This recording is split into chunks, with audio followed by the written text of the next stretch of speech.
Жалпы бізде бірінші тәжірибелік жұмыс күміс электродтарының беттік тазалығын тексеру. Ең алдымен тәжірибелік жұмысымызды бастамас бұрын күміс электродтардың бетінде түзілуі мүмкін күміс оксидтері және де сульфидтерді міндетті түрде абайлап, мұқият түрде тазалау қажет. Ол үшін бізде механикалық әдіс қолданылады.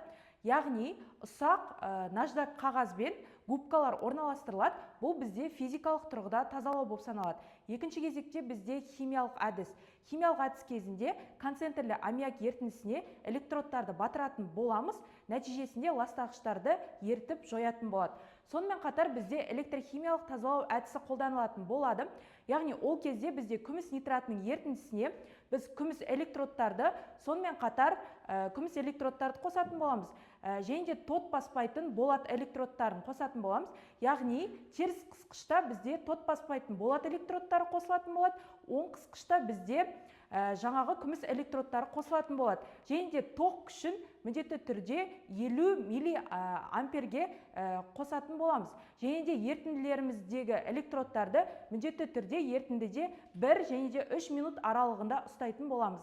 Және де алынған ерітіндімізді тәжірибе аяқталғаннан кейін міндетті түрде дистилденген сумен жуып шайқайтын боламыз. Тәжірибемізді жүргізу үшін бізге 50 миллилитрлік таза химиялық стакандар қажет болады. Және де әр стаканға біз күміс нитратының ерітіндісінен 20 миллилитрдан қосатын боламыз. Және де жаңағы алынған стаканымызды магнит араластырғыштың үстіне орналастыратын боламыз. Және де әрбір стаканға біз күміс электродтарын, сонымен қатар термодатчик және де электролиттік көпіршені орналастырамыз. Өлшеулерді міндетті түрде келесі тәжірибе жүргізуге толығымен дайындаймыз. Екінші тәжірибе ергіштік көбейтіндісін анықтау. Эксперимент түрі ретінде кинетика таңдалады.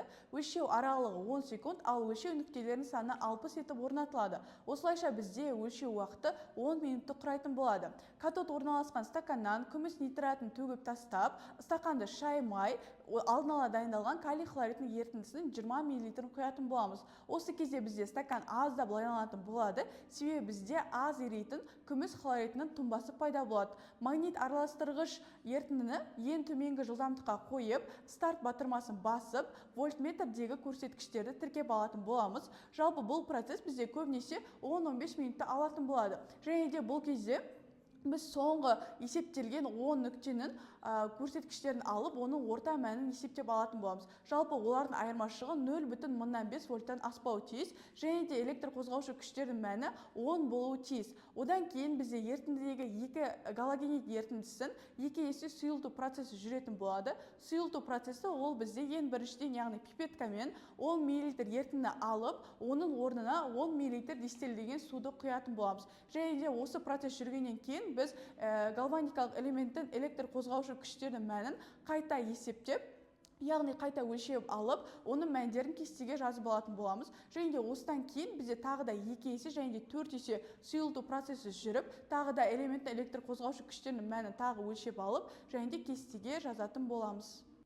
Гальваникалық элементтердің электр қозғаушы күші жүйедегі барлық фазалар арасындағы потенциалдардың қосындысынан тұрады. Бұл потенциалдарға тек электродтардың арасында пайда болған айырмашылықтар ғана емес, ол металдардың арасындағы контакттық потенциал және екі ерітінді арасындағы диффузиялық потенциалда өте үлкен рөл атқарады. Диффузиялық потенциал дегеніміз екі ерітінді арасындағы шекарасындағы түйіскен жердегі екі ионның жылдамдықтары әртүрлі болғандықта пайда болады. Бұл потенциал келесі зертханалық жұмыстарға кедергі келтірмес үшін біз тұзды көпіршені қолданамыз. Бұл тұзды көпіршенің негізгі идеясы екі ерітіндінің жылдамдықтары бірдей ерітінділердің қолдану болып келеді, яғни оларға калий хлориді мен калий нитраты ерітінділерін пайдаланылады. Келесі кезекте контакты потенциал. Ол бізде әртүрлі металдардан жасалған электродтардың түйіскен жерінде туындайды. Тұзды көпір жасау үшін калий нитратының 6 грамын алып, оны 80 градусқа дейін қыздырылған 50 мл дистилденген суда ерітеді. Үстіне 2 грамм агар-агар қосып, дайын болған ерітіндіні пипеткамен алып, П-образы түтікшені толтырады. Өлшеп алған тұзымызды 80 градусқа дейін қыздырылған дистилденген суымызда ерітеміз. Дистилденген су мөлшері 50 мл болу керек. Калий нитратын ертіп алған соң, ерітіндіні су моншасына салып, үстіне 2 грамм агар-агар қосамыз.